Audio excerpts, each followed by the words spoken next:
What's up, everybody? Thanks for listening to Two in the Cooler. If you don't, for some reason, follow us on Twitter and Instagram at Two in the Cooler. We're posting clips every day, and that way you can vote in our Who Would Win of the Week polls, which we put out every week. Things get heated on the podcast. You know that if you're listening, and we need your opinion, so be voting on social media, and check out the YouTube page as well. We got full clips and highlights and stuff on there, full episodes too. It's a lot of fun. So thank you guys who have already followed. And thank you to the people that have already subscribed and rated the podcast on Apple Podcasts. For some reason, that seems to be the metric for podcasts. And so please do that for us if you haven't already. And thank you to everybody that already has. This episode of Two in the Cooler comes to you in affiliation with Instacart. Instacart is, without a doubt, the best way to get your groceries delivered right to your front door. I have said it so many times now. I do not like going to the grocery store. It freaks me out. It just makes me anxious. I don't know what it is. The thing, you know what? I don't like the carts. I don't like people going... people with the carts, it's worse than people in cars. The way that they just have no respect for the other people, like in their area. People with carts are absolutely insane, and there's just no etiquette to using a shopping cart, I guess, in the store. And then you go through the aisles, you're lost. Oh, where's this? Oh, I want to ask somebody where something is. Oh, nobody works at this grocery store. Well, guess what?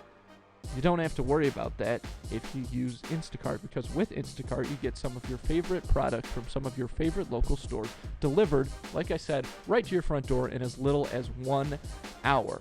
And the best part is, right now, Two in the Cooler listeners get free delivery, F-R-E-E delivery on their first order of $35 or more. Hit the link in the show notes and get that deal. Huge episode today. Excellent episode. We've got our buddy Bernie. He runs a Bills fan page on Instagram at buffmafia_716. It's the best Bills fan page that is out there. So make sure you go follow him. He's posting all kinds of insanely good content on that. So make sure you check it out. He was a blast to talk to, and you have to hear how Matthew ran into him. So without further ado, thank you guys for listening and enjoy the episode. Oh, we're into it now. Yep. And Andrew, I don't know about you, but goddamn, I think there's some electricity in the air today. Really excited for this episode. We have on Bernie, the runner of Western New York's team, Bills Mafia 716 on Instagram. Is that the correct? Am I saying that right? Is that what the tag is? Buff Mafia, but that was basically it. So Buff Mafia _716. Buff Mafia 716. Let's go. Yep, clearly I need to work on my research here, but I'm super excited. I know Andrew's super excited. Yep, we always do. We are a research first podcast. I got notes. I mean the way that this kind of podcast aligned itself is quite a crazy story. So we'll get that out of the way early on. I was in, as everybody knows, not last week, but the week prior, I recorded from Longboat Key, Florida, and I was actually on a margarita crawl with my parents and my girlfriend. And as we're sitting at an outside bar, yep, exactly, in Florida on a margarita crawl. Andrew was at work. It's okay. So we're sitting there, and at an outside table at this bar. I don't even remember what the bar was called. And all of a sudden, from across the street, you hear an unforgettable sound, hey, hey, hey. So, of course, I was a few drinks deep. I had to run over there and see what was happening. And long story short, Bernie and I met. He kind of told me a little bit about what he does on Instagram and how he supports the Bills. And it was kind of instant, like, holy shit, this is a meant-to-be thing. We have to have him on. Now is as good a time as any to get it done because there's a lot of Bills talk to be had. But before we get into that, Bernie, say hello to the people. Tell us a little bit about yourself, and then let's get it going. How we doing, everybody? My name's Bernie, Buff Mafia _716 on Instagram. We are closing in on 12K. I've been running this account for like 2 years. It's been fun. A lot of my friends like to chirp me on it. It's always a good time because you have the non-Buffalo fans that I go to school with. I'm a senior at SUNY Geneseo, Western New York. About to wrap up there. So I have all these Jets fans and Giants fans constantly coming on the live streams, commenting, getting the Buffalonians riled up. It's a great sight to see, So that's a little bit about, I've been a Bills fan my whole life, been through it all. EJ, Orton, JP Lossman, that's the one that always Trent comes Edwards. to my mind. Yeah, Edwards yeah. too, yeah. I used to have my favorite, Fabulous, whoever you could think of. I know. Well, I used to rock a Trent Edwards jersey myself because my favorite number is number 5. But I've switched over to the Jerry Hughes these days, rocking double 5s, representing the defense. We out here, Kansas City, go fuck yourself, all that jazz. But seriously, I want to talk about. I know I always come on here and say we're not a sports podcast, but everybody that's from the city of Buffalo, sports is, or from the Western New York area, really, sports is that part of your life. You don't have an option to not talk about sports on a podcast when you have a group of people that's from where we are in a time like we are currently in. And I know, so I follow the Instagram account, and I love a lot of the, the breakdowns you do, like the 5 keys to winning against Kansas City, stuff like that. I'm really into all that stuff.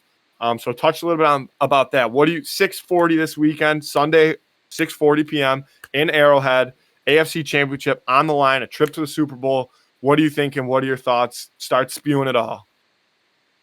Matt, first of all, I appreciate you saying you read the breakdowns. That's awesome to hear. I'm glad people get something out of that. I've got a lot more people commenting lately, just going all in.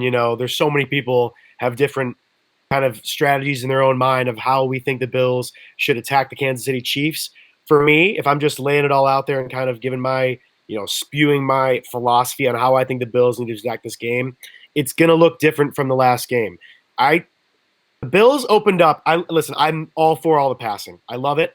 I want to see that air raid offense with Allen. I think that you're maximizing his skill set, especially with the skill position players we have and the offensive line we have. That being said, this matchup, Sean McDermott, Brian Daboll, Leslie Frazier, I think they're well aware that we're going against the worst run defense left in the playoffs, one of the worst run defenses in the NFL consistently all year. And we do have a good running back in Devin Singletary. I know that the guy has not put together quite the season, not even close to the season I think anybody thought he was going to have going into this year, especially with Zach Moss. We were expecting him to take the load off a little bit of the running back duties. It's been more Allen down the stretch. Devin Singletary, this offensive line, running the ball against the Kansas City Chiefs, it's going to keep Mahomes, if he plays, it's looking like he will, off the field. Gets the offensive line going. We got some dogs on this offensive line. Deion Dawkins, John Feliciano, Mitch Morse. These guys, okay, they want to go forward. Last game, opening up the second half, these guys were laying down the blocks against the Baltimore Ravens front seven, and you could see the whole team responded better. Allen was playing better. It wore down that defense. Lamar ended up, you could very much attribute the Bills' offensive success grinding down the run, that momentum shift. You could attribute that to that pick six that ended up happening with Lamar down inside the one. It really breeds a very good, recipe for success, especially in the playoffs, especially playoff football. Kansas City on the road, you're going to need to run the ball. Now, am I saying that it's going to be a 50-50 ratio running and passing? No, this is an air raid offense. Allen to Diggs is going to still be a very big factor for the Bills come this AFC Championship. But Devin Singletary needs to see like 12 carries. All right, if Yeldon gets 5 more, that's a much more balanced offense than what we just saw against the Ravens, and I think we're going to see more success with that. I'll leave it to you guys. Kind of see what you think about running the ball more. Basically, is what I'm saying. Defensively, that's a whole other thing. Yeah, you could talk with Mahomes. And yeah. So, it's funny you say that, because like I was saying, I read kind of your takes, and I'm on the same page as far as I think that Zach Moss kind of had a little bit of a love affair with the coaching staff, and maybe he started to get majority of the carries, and I wasn't so sure that was the way to go. But I do agree that, and I'm on the same page, I loved the way that they played the Ravens game. I had no problem with them going out and throwing the ball almost every single play. I think that we only had, one designed run play in the first half of that game, maybe 2. I had no problem with that. If you're going to attack a defense and that's how you want to do it, especially, there was a lot of stats that showed, the Ravens secondary and how physical they play, and the officiating crew that was doing the Buffalo-Baltimore game had the highest percentage of pass interference calls in the entire NFL this past season. I mean, those are stats that I have to assume the coaching staff sees that, and they're like, you know what? We have these incredibly talented wide receivers that are able to create separation. If they're going to go out there and try to beat the Ravens on the deep ball, and also you got to remember that the wind definitely played a factor this past weekend. You saw a couple times and all over the place, not just in the Buffalo-Baltimore game, but even in the Green Bay game. You saw Aaron Rodgers, who is automatic usually. He missed a couple long balls that looks like they just catch the wind. So you got to consider that. I don't know what the weather is going to be like in Arrowhead this weekend, but I think at this point in a season, it doesn't matter, right? Do they play in a dome? I don't even know. I actually have no clue what Kansas. No, they're not a dome. Arrowhead's not in a dome. So weather will be a factor. A question for you, though, about the running game. What about Devontae Freeman? Is his name ever going to come up in this postseason, or do you think that's kind of just because I saw he's on the practice squad. I know he's getting some reps there, but they signed him at a weird time. Then you have Moss get injured. You also have Williams, who you saw get some carries against the Dolphins in Week 17. I mean, what do you think what do you think their plan of attack is going to be? You think TJ Yeldon's the guy at number 2? You think that, what's going on there? Yeah, that's a really good question because it really does all tie together, this running back stable. Who's the next man up? If something, God forbid, happens to Singletary, is Allen going to be more of a factor? The way I'm at this point now, because we've got 2 games left, at best case scenario, hopefully, knock on wood, everybody. Yeah, looking at the fact that it's not, I just did. Everybody knock. Yeah. Looking that it's not like you got a 5-game stretch and you're like planning, down. This is it. My thoughts on, I guess, and you could also include Kenny Stills in this. Yeah. Devontae Freeman and Kenny Stills, I'm pretty sure have been brought in, looking at how it's trending, to be COVID reserves. Yeah, just in case. Okay.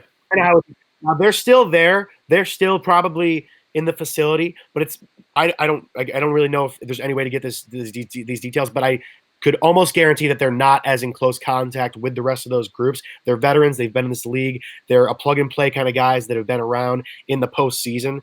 That's I think what those guys' roles are. I cannot speak on behalf of McDermott and the personnel department, but it's looking like that's what those guys are for. Now the running back room, you got Motors, the clear guy at number 1.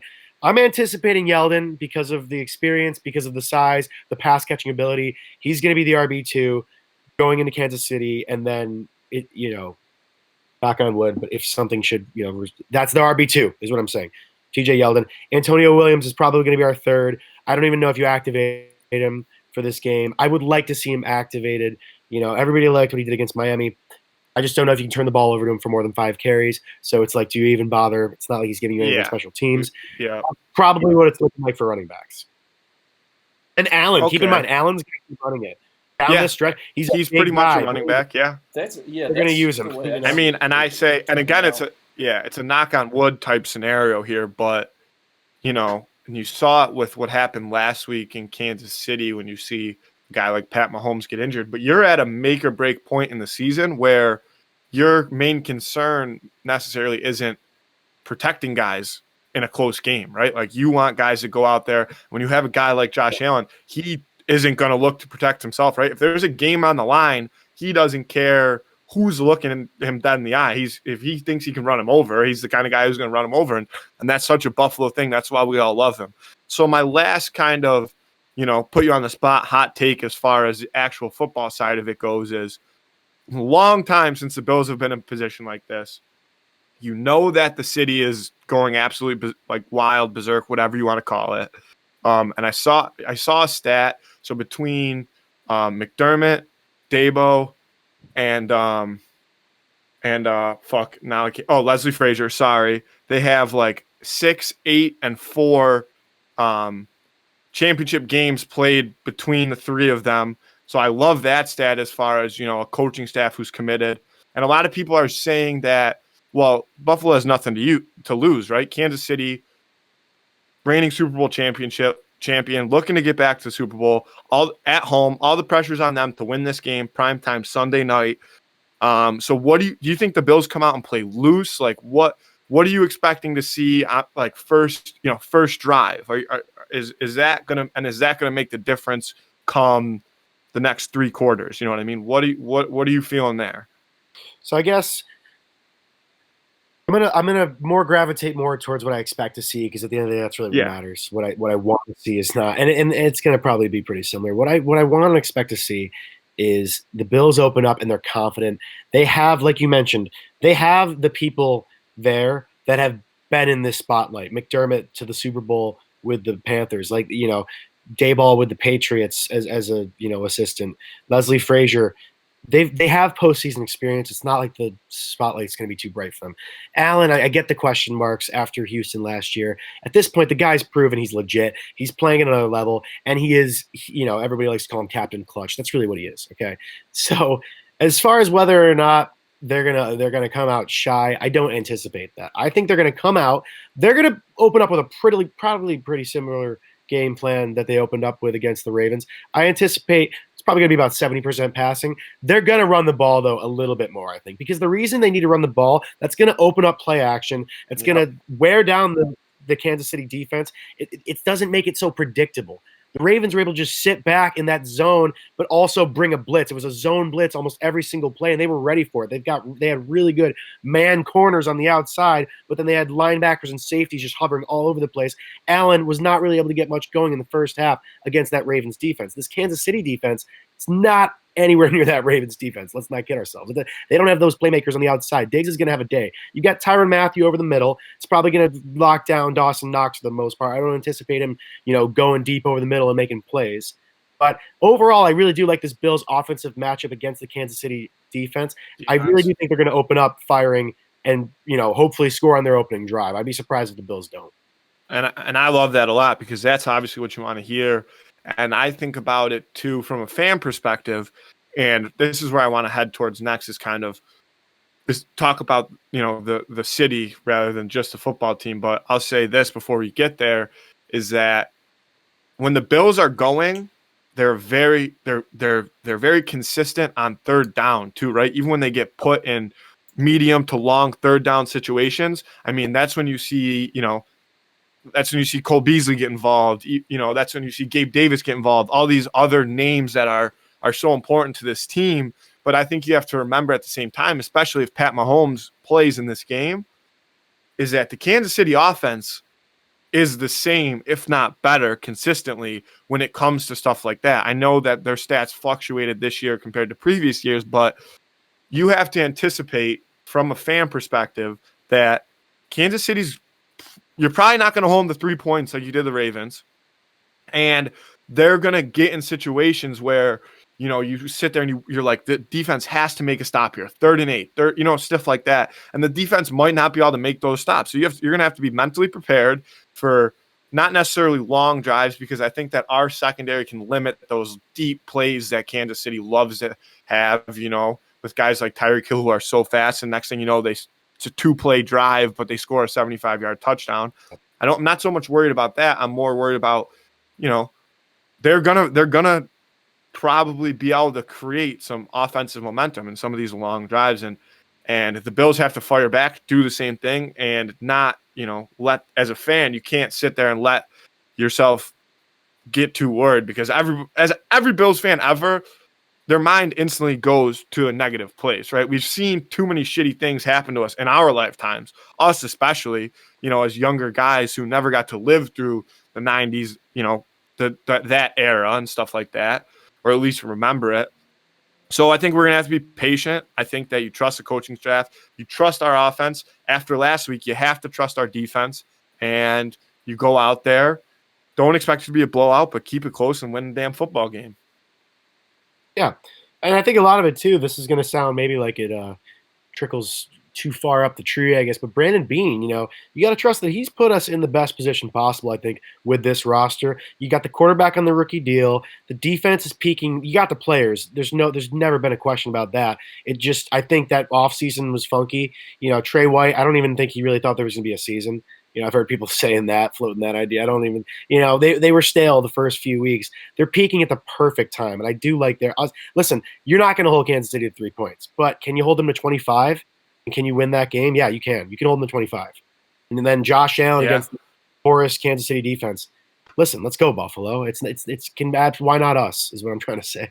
Yeah, I mean, you have to remember, you're in that time of year where you're never going to play. There's no bad football, right? You can't be expecting an easy win going into an AFC Championship game, right? This is all you can ask for is they're going to go out there and battle, and you want them to come out on top, So, Andy, it's been a long time since we've been in this position. Can we talk about the development of Josh Allen real quick in recent years? Because to me, and I have been pretty quiet so far because I obviously do not know exactly what I'm talking about as much as you guys do. But so from that perspective of someone who knows a little bit less, Josh Allen this season, not just the way that he's played, but his mentality seems to me to have matured exponentially this season. I remember particularly last year, the Houston game, they cut to him on the sideline, and he looked rattled to me. He looked like a guy who was in over his head. He looked nervous. This year, I mean, the guy's got ice flowing through his veins at this very moment. Like, he looks like a completely different person. Like, he's very aware, I think, of what's at stake, the expectations on him, and the expectations of the city, or sort of the backing of the city and the fans, and he's ready to take it on full force. Yeah, I mean, you look at him; he's like excited. You can tell he's genuinely like been waiting for this moment now. Whereas last year, I think the confidence is just so the confidence. And he's always been a confident guy. He's always had that presence. He walks into a room, a little swagger to him. He knows he can do it. His guys want to play for him, you know what I mean? He's always had that. I think the biggest thing, and it's the classic thing that everybody on the national media will always bring up because they love just the fact that it's worked out. It was such a dynamite move, but it was Diggs. He's got an X receiver. Everybody forgets his rookie year. His numbers sucked. At the end of the year, his number 1 and 2 were Zay Jones and Bob Foster. You know what I mean? The guy has got Zay Jones couldn't hold on to a football for his life at the time. Yeah, no, and so he's got now such a better cast around him.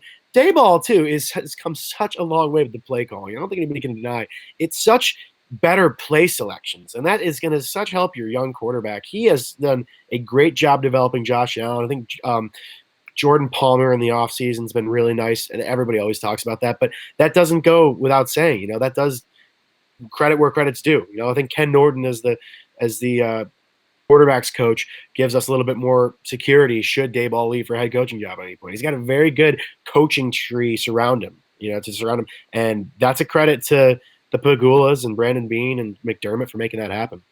Certainly, and I think there's a lot of trust there also, which is one of the things that excites me so much is to see there's no real animosity if something were to go wrong between any of these guys. They all kind of will hold each other accountable. And again, they just seem to have what Josh Allen has. That excitement seems to run throughout the organization.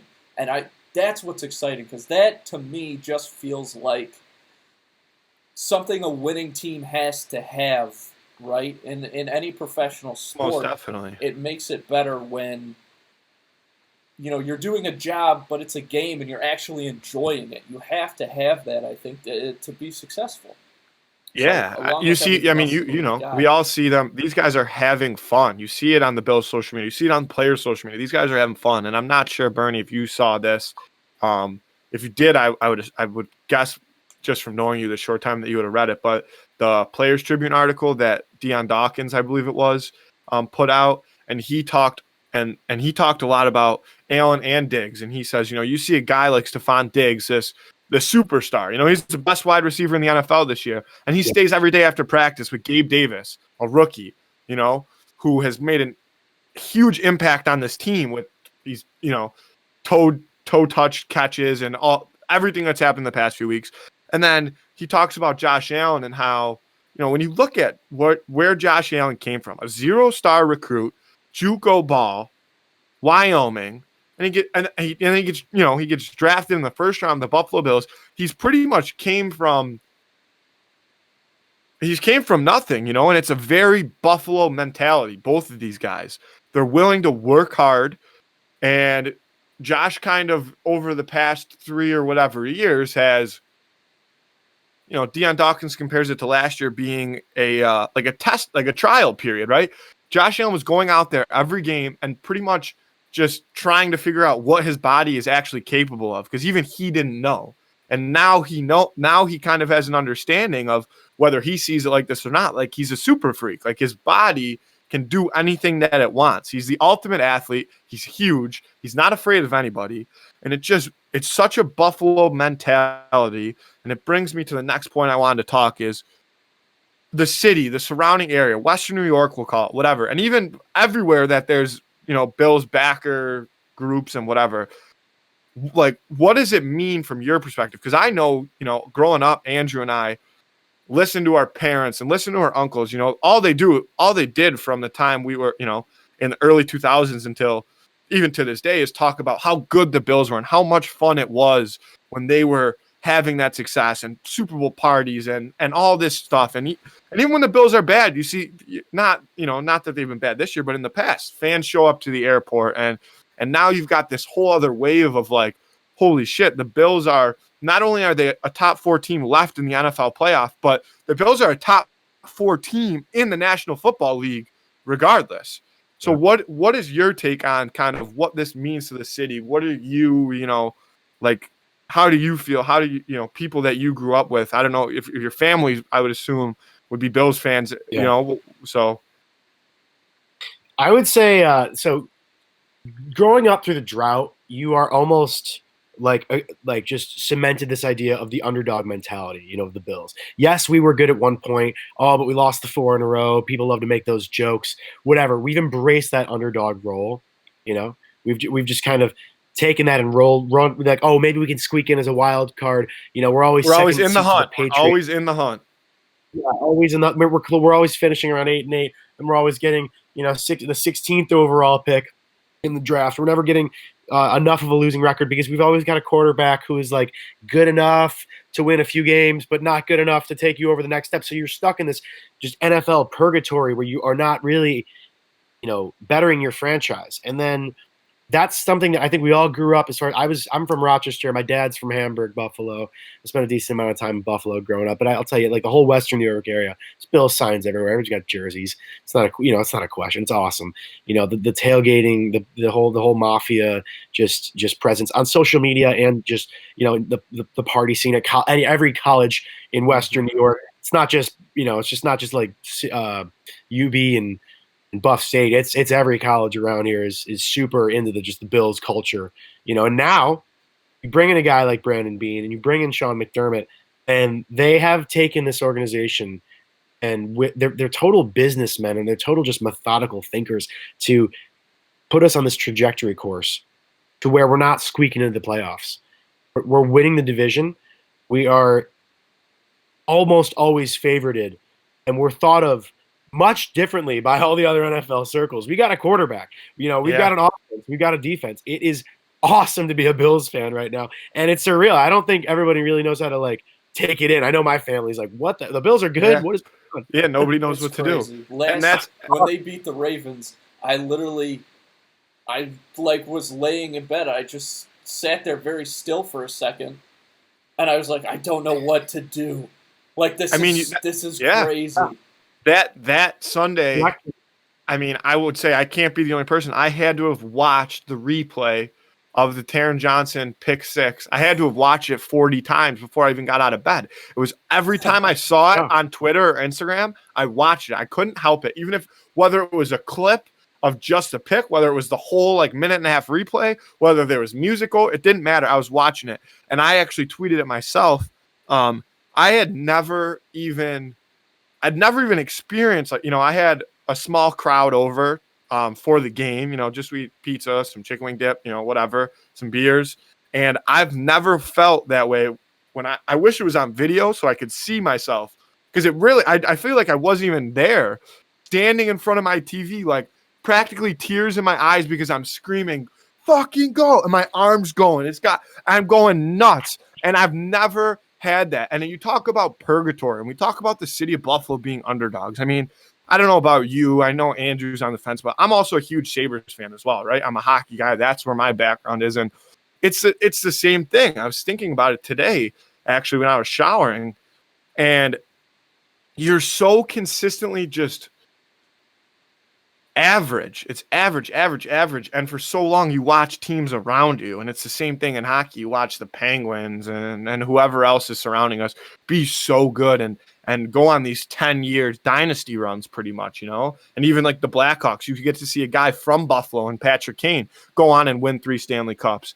And now that script, even in the NHL, is starting to flip, right? Where those top teams, those Pittsburghs, those Chicagos, they poured all their eggs into one basket for those 10 plus years. And now financially, they're not in a great spot. They don't have the talent that they've drafted. And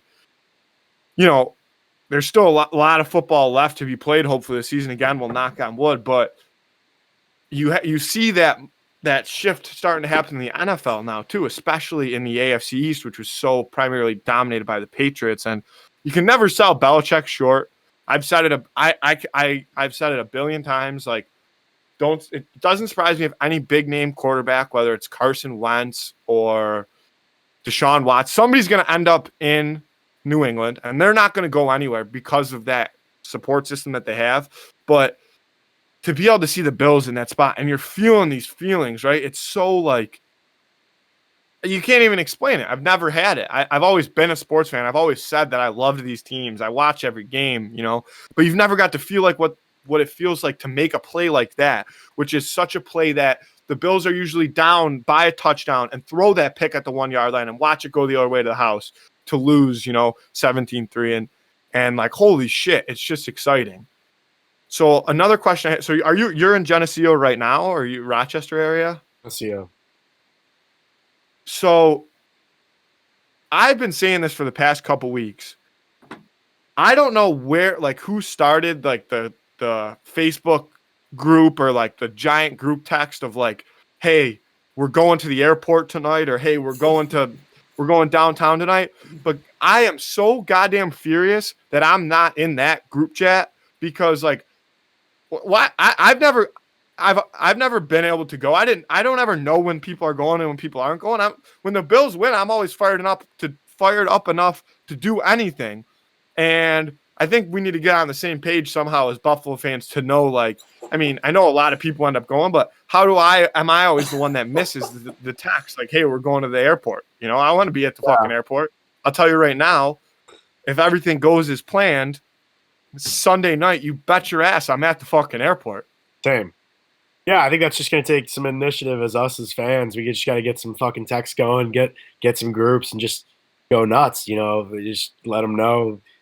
Let's effing go. I mean, and on top of that, you think about I just hope, man. It's gonna be. It's hope. Yeah, it's gonna be. I mean, hey, we still got a few days, but yeah, I know. I think we're all in the same boat, and it's funny. One of our aunts actually lives in Kansas City, and she has since become Chiefs fan, which kind of bothers me in the sense where like she grew up in Niagara Falls, like. A little disheartening there. But not only that, but she's sending us, and Aunt Mary, if you're listening to this, I'm sorry, but it has to be said. She's sending us this past weekend videos and pictures and stuff of her in all her Chiefs gear. And I can tell you right now, if I get a text or a family photo share of Aunt Mary in a goddamn Chiefs uniform from now until well after Sunday, it's gonna fire me up. I can't promise that some family hostility doesn't come into play if Aunt Mary tries to rub some Chiefs shit in my face. You got to be on the right side of history, and it's always the Bills. Okay, that's the only team to be on, as far as I'm concerned. My best friend is a Chiefs fan. He's from down that way, and I don't know what this is. Look, maybe not come Sunday. I don't think we're going to be buddies. Not just take a day off from that. But that's what you got to do. You have to kind of. There's all kinds of Instagram influencers saying you got to put toxic people out of your life. Well, Kansas City Chiefs fans, they're toxic, and I don't want to be anywhere near them. Frankly. Them and another. So did you see what Colin Cowherd said about the game this weekend? By the way, did you see that awful cold take he had in regards to Patrick Mahomes? It's disgusting. I don't even want to follow Colin Cowherd anymore after that. I don't even understand. So Andrew, just real quick, not to cut you off, but Andrew, if you haven't seen it, because I know that you don't spend a ton of time on social media, he pretty much said that the NFL should postpone the game until Patrick Mahomes is ready to play. That is a garbage take. That's so just sorry, not, Bernie. That's just not how. Look, injuries are part of the game. It's just a fact, and especially this. On a game where so much is on the line. And, not even, and I don't even mean just going to the Super Bowl, but I mean specifically the Bills going to the Super Bowl. And that is something to consider being on the line in this case, because everybody knows, everybody who's a football fan across everywhere, they all know the history of the Bills and what's happened to us in the past. Yeah. And don't get me wrong. I mean, I've played sports my whole life. I'm very embedded. I have the mentality embedded in me that you want to beat a team at their best. Yeah. But guess what? We haven't been in this position in the past 25 years. I don't give a fuck whether the Chiefs are at their best or at their worst. I don't care who they have starting at quarterback. This game is getting played, and the Buffalo Bills are going to win this football game. It doesn't matter.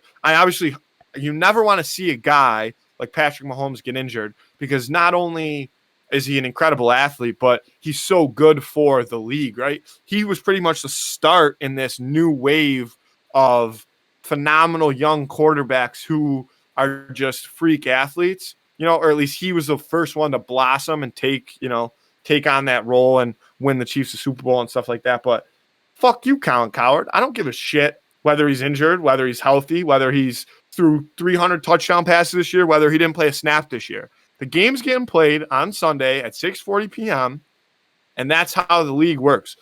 I was bitching about this morning, and a friend of mine, real close friend, who is an Eagles fan, mentioned to me, he said, nobody made a peep when Nick Foles had to play in the Super Bowl for the Eagles, right? And he went out and won him a Super Bowl. Mm-hmm. So fuck you, Colin Cowherd. That shit pissed me off. I didn't like that one bit, especially because he's always just a cocksucker. I mean, a lot of the media always is towards Buffalo, and I think we're used to that. Can we talk about that for a second? Because that's something, nothing gets my blood boiling more. And you know what? Even with the fucking Ravens game, I feel like the two fellas who were announcing it or commentating, whatever, had there were points during that game where they had some digs at Buffalo. And we've gotten to this point, and I don't know, it just feels like forever people are just always counting us out. And this year, I mean, look, not that hasn't necessarily been justified in the past, but this year there's no reason to count us out, and people are still doing it. And I don't think there's anything that gets me more heated than people putting down the Bills. Because I just think they don't... Look, you just don't know what you're talking about. You just don't understand the culture of the city and the culture of the team.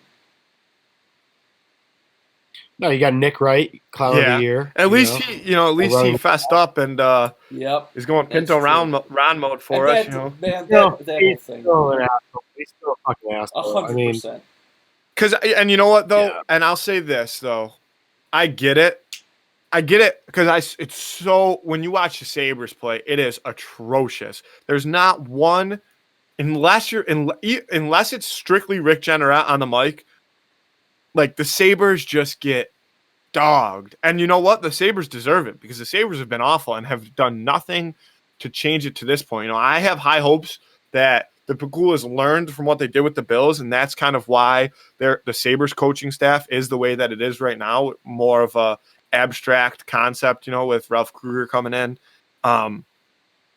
But they only want to appeal to the market that they think, brings them more popularity and gets them more clicks and views and stuff like that. And they refuse to accept the fact that, everybody says that the Bills has the best fan base, but they don't market the Bills like that, right? They market the Bills like a little, like small city, small fan base. They think they don't have to give them much attention because nobody cares. When in reality, they're only hurting themselves by having that view, because almost everybody from Buffalo has such a vendetta against so many of these big name sports broadcasters, like, network, whatever you want to call them. And I agree, Andy, that shit pisses me off. Well, and I'd like sure to add this to what you just said, if I may, that the fact that they do feel that way about this city, and I think you're absolutely right. But what is more valuable to, these people, or, outlets, corporations, whatever? What is more valuable than brand loyalty? Having your consumers be loyal, die hard to your brand. Nobody on the fucking planet is more die hard than Bills fans, and we prove that fucking constantly, and that's what drives me so crazy about how when we still get disrespected and stuff, is because I feel like on one hand there's a big chunk of people that are starting to realize that yes, for a fact, the Bills do have the best fans in the world, and every time a player or a coach gets on TV, they're like, of any team, they're like, we've got the best fans in the world. No, you don't. The best fans are in Western New York. The best fans are in Buffalo, and they root for the Buffalo Bills. You have no idea what you're talking about. Anytime there's a chance to donate money to any charity, it's always the Bills throwing tens of thousands, hundreds of thousands of dollars at it right away. It doesn't even have to be a player on the Bills, Lamar, Andy Dalton. I was going to say, yes. Yeah. Perfect examples. It's, I think that, but you know what? That ties back into what I was saying with the fan base. And when you have these guys like McDermott and Allen and Diggs, like, they're so committed to work ethic, they don't give a shit. You think Allen got to this point in his career because he cared what other people said? We already talked about his history. 0-star recruit out of high school, JUCO ball. If he listened to everything that everybody ever told him, I mean, he'd probably be an insurance salesman right now. He'd be still picking potatoes out there. Yeah. With Fireball. Yeah. Oh yeah, it's an incredible story. It's so awesome to see the development, and again, it really just goes to show you they put Pagula's. I was skeptical, when they took over. I knew it was an upgrade from what had been going on with Ralph towards the end of his stages, but bringing in McDermott and Bean, you got to give it to them. They looked at that organization in Carolina, poached two very, very just determined and methodical, and just like, I don't want to call it Belichickian, but yeah, that's what it feels like. Added spice element of swagger with the Diggs and Allen. You know what I mean? Yeah, and I'm very. I think PSE, Pagula Sports Entertainment, has done a great job, like with the city of Buffalo in general, but specifically the Bills. It pains me to say that there is still a part of me who has a bit of a bone to pick with them because of what I see with the Sabres, and not necessarily sure it's to their discredit, but when a team's bad for so long, you find somebody to blame, and then you get new ownership, a complete new regime, and we still can't find success, even with what I consider to be, outside of goaltending, enough talent to make an impact in the National Hockey League. So I don't know. I think that the Bills are on the right track for long-term success. And I think if the Sabres can make a quick transition to a similar path, the Western New York area is going to be flying high for a long, long time. And all we can do is really pray at this point. I heard Kyle Williams on the radio the other day say that it's actually way more nerve-wracking having to watch playoff football games than to play in them. Because when you're playing in them, you have control, right? You can make a difference in that game. You can have an impact on the outcome. And when we're sitting there watching, the only thing that I can do to calm my nerves and hope that the Bills win is try to add another blue light to my can tower, which I believe brings me good luck, right? So, I mean, and Andrew knows, I'm very superstitious. We come from a very superstitious family when it comes to Bills football. Just right. Yeah, you have to. I got in fact, my girlfriend will probably get mad at me for saying this, but she she likes like crystals and stones, and I support her in her love of crystals and stones. Okay, But like, that's a because mistake. they give off energy or whatever. But I will say that me and all of my friends were holding on to these damn crystals during the Bills game like nobody's tomorrow. I'm saying we were rubbing them on our foreheads, doing anything we could to find some good juju. And I don't know, who knows if it worked. It might just be the Bills are good. It might be the crystals. Who knows? But Hey, yeah. don't stop doing what's No. I mean, anything you've done last week, keep it going. Yeah, exactly. Yeah, that's how it is. Sure. Sure. Yeah, so I think we definitely still have some things to discuss, but if we can float away from Bills talk a little bit, still on the football notion, but we've got a really funny, I think, who would win of the week this week. Andrew, actually the sole creator, and it definitely ties into having Bernie on and football and stuff like that. So Andy, if you want to tee that up for us, I think it'd be a decent time to jump right into that. So I think that you don't have to be a football fan to know these two guys, some of the most famous football coaches in, I feel like, media history. Mike Ditka versus Bill Belichick. Two of them duking it out. Let me start it off right now. I think it could be interesting.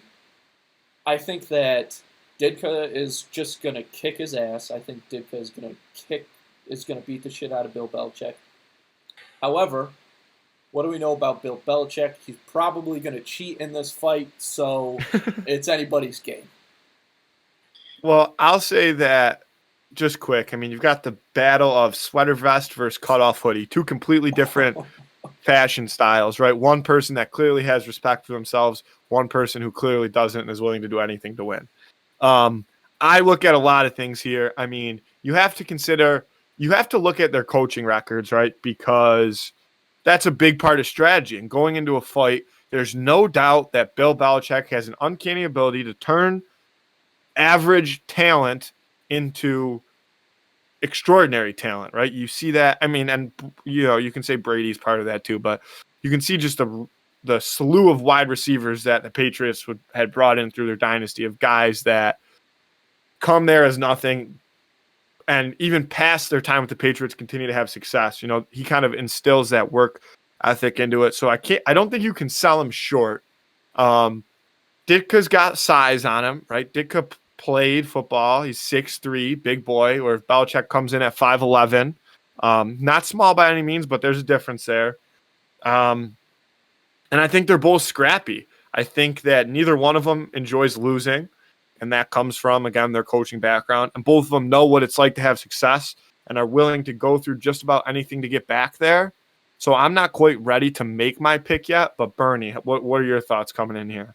Yeah, so Ditka's obviously the physical specimen in this matchup. You look at the former tight end, the guy was a monster with the Bears. Coaching obviously does play into it. I'm much more worried, though, when it comes down to these two squaring off. Ditka's obviously got the physical advantage, but Belichick, if what we know about Belichick is true, likely has the power of the dark side. So I don't really like, his ability to possibly fucking force lightning Ditka. Yeah. If Belichick, is what we think he is, which is a fucking Sith Lord. So again, I don't really like that aspect of it. I would probably lean towards Belichick, like you said, the cheating too. He's not afraid to whip out a lightsaber on Ditka. I feel like, the scumbag that Belichick is. But Ditka, again, maybe gets a nice right hook and it's over. You hope. I'd be rooting for Ditka. Yeah, I mean, I think of it like this, is that you nailed it with just the, I don't want to say scumbag, but it really is the win at all cost mentality that Belichick has. He doesn't care. Honestly, I don't even think he cares if he gets caught. As long as he wins before he gets caught, he's fine with that because he can still say he won. But, and this is going way off the rails, but my earliest information on Ditka is, Mike, honestly, outside of football comes from the movie Kicking and Screaming. And you see, even in that movie, he does not give a fuck about anybody. He doesn't give a fuck about his neighbors. he goes as far to help coach a youth soccer team just to show up his neighbor, really, because that's how much he hates him. And when you have a guy that's willing to sacrifice his time to coach a soccer team full of 11-year-olds simply out of hatred for the other team's coach, I mean, you can't ever sell a guy like that short. That is just a level of pettiness and a level of hatred and a level of wanting to be better than everybody else that I don't think you see in many other cases. That's true. Cigars and spite is a powerful combination. Yeah. Absolutely. And does, I mean, Belichick obviously is so focused on winning, he's ready to do everything, but does he have exactly that, what you just described about Ditka? Can he match up necessarily in that way? I don't know, but also I think that Ditka is a lot more brazen about it, where Belichick is kind of like, you just kind of sit back and like, and then all the, next thing you know, he's got a knife at your throat. You know what I mean? Yeah. And I think that there's been a lot of good points made. And Bernie, I usually do this to Andrew because Andrew's not very good at picking winners when it comes to this segment. Who would win of the week? You always say that. I encourage anybody to go onto the Twitter and onto the Instagram. On Instagram, there's a stories highlight of all the past who would win polls, and I'm consistently correct, Matthew. I don't know what you're talking about. You're just delusional. I disagree. I disagree. But Bernie, this is what I usually say to Andrew when I think he's making a shady pick. I say, gun to your head, who wins the fight? Like, you pick the loser, and you're not making it out alive. Who do you pick? That's what I usually say. Now, let me flip the script here because I think that arguments could be made for both ways.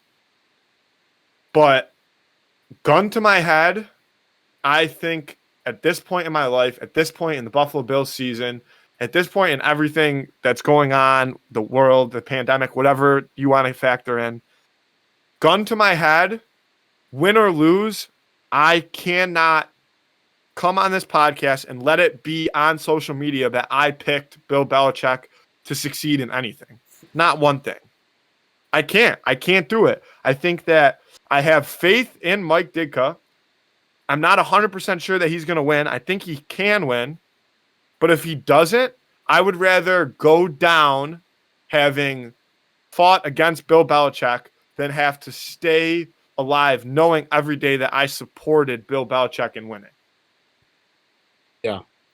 Yeah, I mean, I would probably leave you with this, and then I feel bad, fellas. I actually got to head out after this and head to work, but I'll leave you with this as far as who would win.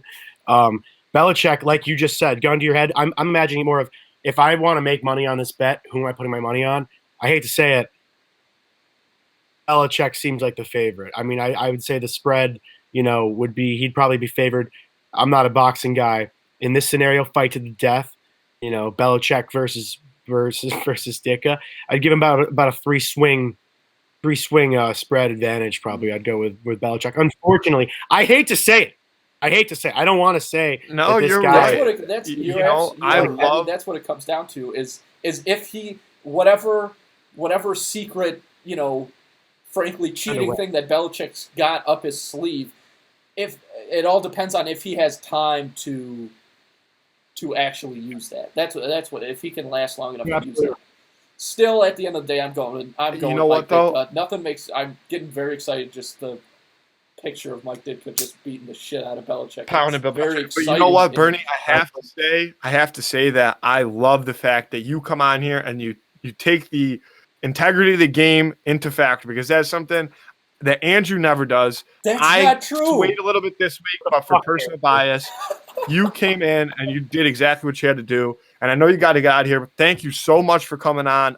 If you don't mind, plug the Instagram again for us real quick, just so everybody can get out there. You got Yeah, thank you guys so much. First of all, this was fantastic. It's Buff Mafia _716 BUFF _716 Buff Mafia _716. Follow it on Instagram. We got live streams multiple times a week. Great again, down the road. Off season is also a really fun time. We do a ton as far as looking into draft prospects. We get way into that. It's a great time. You guys rock. Thank you so much, Matt and Andrew. You guys fucking rock. And let's fucking go, Bills. Let's fucking go, Bills. Hey, take care. Score guess on the game on Sunday? What a score prediction? Oh, shit. Bills 31, Kansas City 26. You guys rock. Take it easy. All right. So I love it. Have a good one. Enjoy work. Yep. Rock. So that was fucking awesome. I hope you guys enjoyed it. I know we always say we're not a sports podcast, but it's just a different time right now, Andy. We can't go on our lives and not have had the conversations that we had. And thank you so much to Bernie. I hope everybody enjoys listening to that part of the episode, because it does that kicked ass. I really enjoyed that. Oh yeah. And on top of that, definitely go check out his stuff. You know, when I met him, crazy scenario how that happens down in Florida, and that's just the way that the Bills Mafia works, I guess, right? You hear that sound, it pierces your ears. It's like the dinner bell ringing, you know? You run to it. And definitely go check his stuff out. Whether you're a Bills fan, NFL fan, he puts great content up. He loves, kind of talking about what he feels and then posing a question, leaving that stuff open for discussion. And he gets involved in the discussion, right? A lot of times, people that run Instagram accounts like that, they don't, care about the people that support them and get involved. And Bernie's a guy, if you just go look briefly, every picture he has, like, you'll see him commenting on it multiple times, getting involved with the people that follow him and support him. So definitely get out, check that out, and give him a thanks for coming on. Andy, I know we started out hot, a lot of Bills talk, but we've got a little bit of time left to dabble with here. What have you been up to? What's going on in your life? I know you've been busy. Yeah. I don't know if I want to go too much into detail. Yeah, no, nothing crazy, but just how you doing? How you doing? I haven't talked to you in a few days. Yeah, I guess it has been. It's time's just flying by. But yeah, sorry. Things have just been moving. But man, I'm just excited about the episode that we just had. It was great. I know, me too. It was a little more, it was a little different than our usual episodes, but I think we explained why. And I think that, like, he was even saying at one point, like, boys, we're getting ourselves too excited here, but it's only Wednesday when we're recording this. You guys will listen on Thursday. That'll give you a good gap to listen to it. Mentally prepare yourself. Friday, Saturday, Sunday, it's game time. Sabres play at 3. Bills play at 6:40. If you are from the city of Buffalo, if you even have a little ounce of interest in sports, it's going to be a day. And Andy, I'm excited. It's going to be a big day. And I'll say this, because I actually got to close it out here if you don't mind. But yeah, as do I. I got practice as well, as do I. But I'll say this. Hopefully, on Sunday night, we might be out around, kind of sniffing some things out. So yeah, we won't get too ahead of ourselves. Yeah, that's but, we'll have to talk to that. But say hi if you see us. Unless you got COVID, then stay the fuck away from me. But. Given that things go the way we planned, there's a good chance that we'll be there and we'll be ready. We'll be getting some content. We'll be enjoying ourselves. We can only hope. So I don't know how many more times I have to say it, but holy shit, go Bills. Andy, wow. I know you got to get out of here, as do I. Is there anything else you want to add before we take off? Go Bills. Fuck, dude, go Bills. Honestly, go Bills. And Aunt Mary, I'm sorry I had to put you pumped up. Yeah, do whatever you got to do. Aunt Mary, I'm sorry I had to put you on the spot like that, but like, Aunt Mary, from now until Sunday night, it's going to be a battle. I love you, Aunt Mary, Pam. We love both of you guys, but we can't sit here and say and pretend to be, all lovey-dovey and stuff like that when we're talking about the Kansas City Chiefs. Patrick Mahomes, they're whatever. They get their hype. They got their Super Bowl. The city of Buffalo has been waiting for this. The city of Buffalo has been waiting for a championship since sports were invented, pretty much, right? Yeah. I mean, not to discredit the Bandits, but I'm talking, big four major sports here: football, Bandits. baseball, basketball, hockey. Yeah, I mean, like, holy shit. People of Buffalo, please be excited. Do what you have to do. Do it relatively safely, but, I mean, a broken arm is a hell of a long way from a broken heart. So if that table's giving you the stink eye, I mean, that table, you got to do what you got to do to that table to make things happen. All right, Andy. Fuck. Great episode. Awesome. I am so fired up. Thanks again to Bernie. Definitely follow his page because frankly, it's the best Bills fan page out there. He's got nearly 12K followers, like you said, and that he should have more because that guy's the stuff that he puts out is awesome. And I was just watching his live.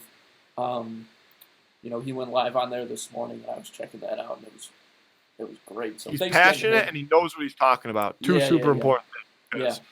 Yeah. I can get passionate, but I can also get overly passionate to where I start throwing out takes that might be a little on the warm side.